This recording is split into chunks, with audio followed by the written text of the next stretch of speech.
प्रश्न 636 योग प्राप्त करने के लिए AP 9, 17, 25 के कितने पद लेने चाहिए।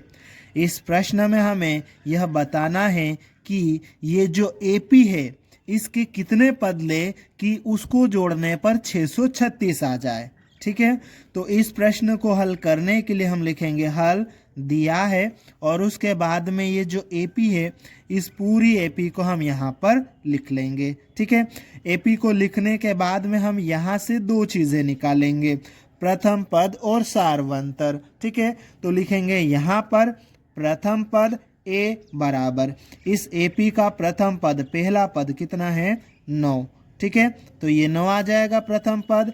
अब हमें सार्वंतर D निकालना है, तो लिखेंगे सार्वंतर D बराबर, सार्वंतर हम कैसे निकालते हैं, दूसरे पद में से पहले पद को घटा देते हैं। तो दूसरा पद हमारे पास में 17 है, 17 में से पहले पद 9 को हम घटा देंगे। ठीक है, फिर 17 में से हम 9 घटाएंगे तो D का मान कितना हो जाएगा, हमारे पास में 8 हो जाएगा। इस प्रश्न में हमें यह बताना है कि इस AP के कितने पदों का योग करें कि 636 आ जाए। तो हम मान लेंगे कि इसके n पदों का योग करते हैं तो 636 आ जाता है।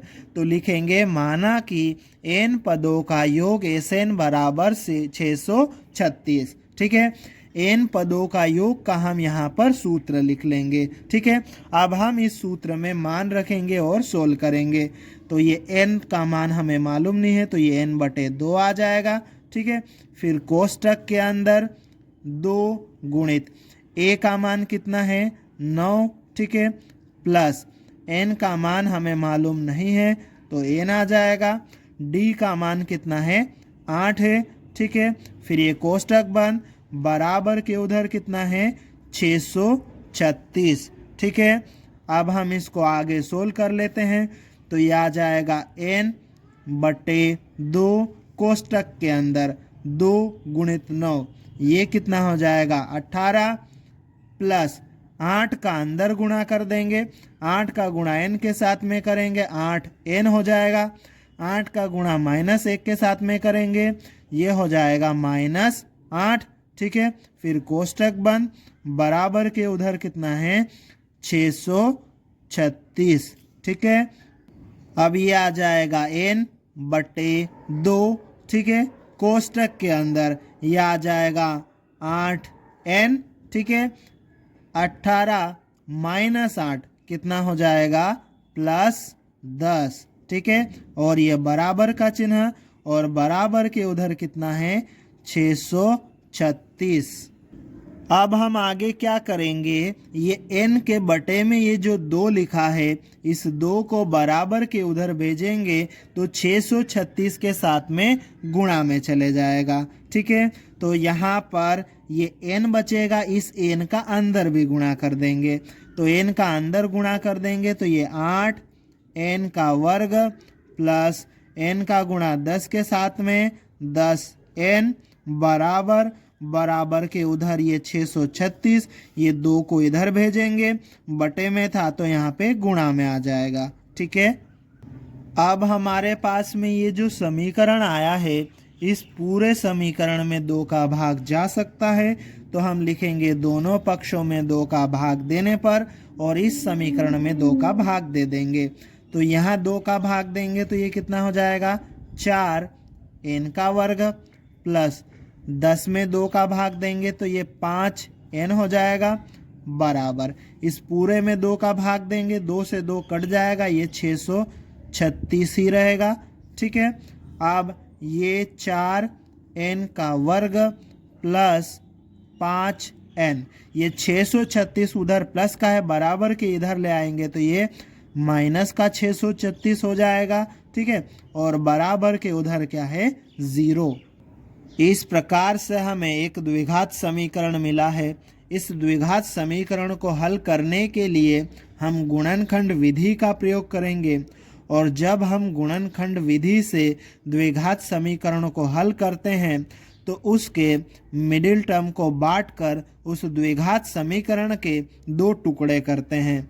इसके लिए हमें मिडिल टर्म मध्य पद को बांटना होता है, और मध्य पद को बांटने के लिए हम क्या करेंगे, एक रफ पेज ले लेंगे और रफ पेज में इस मिडिल टर्म के पास में जो हमारे पास में संख्याएं होंगी, जैसे यहाँ पर 4 है और यहाँ पर 636, इन दोनों संख्याओं को ले लेंगे। ठीक है, तो यहाँ पर हम ले लेंगे 4 और 636। ठीक है, मध्य पद के दोनों पड़ोसी संख्याओं को हमने ले लिया।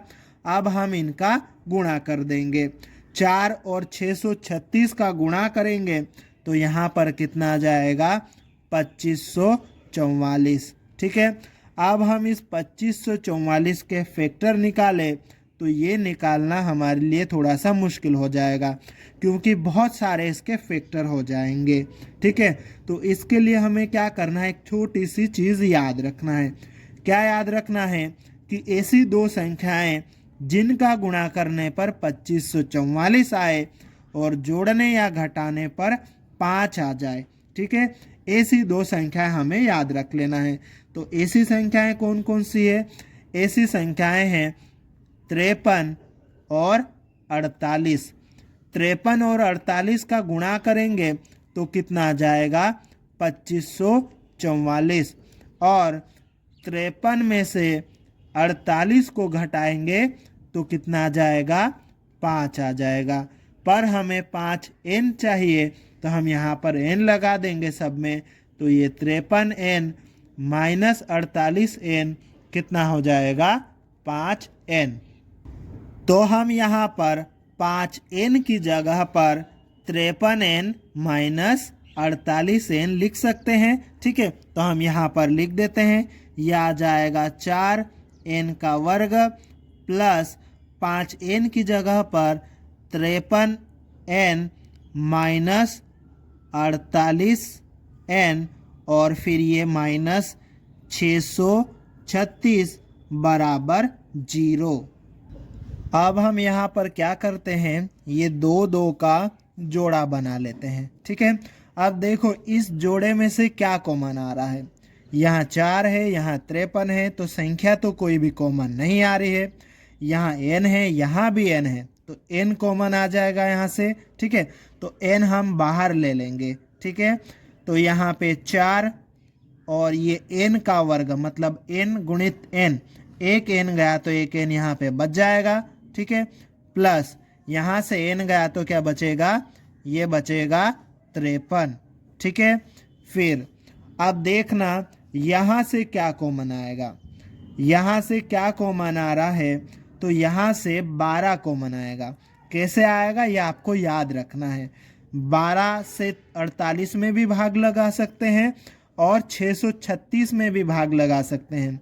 636 में 12 से भाग लगाएंगे तो 53 आ जाएगा, 48 में 12 से भाग लगाएंगे तो 4 आ जाएगा। ठीक है, तो इस पूरे में से 12 कॉमन लेंगे और यहाँ पर माइनस भी है, तो यहाँ से क्या कॉमन आएगा, -12। ठीक है, -12 कॉमन ले लेंगे तो यहाँ पर 4 प्लस का हो जाएगा और ये n बच जाएगा, और ये प्लस 636 में से 12 कॉमन लेंगे तो यहाँ कितना बचेगा, 53। ठीक, और ये बराबर का चिन्ह, बराबर के उधर कितना है, 0।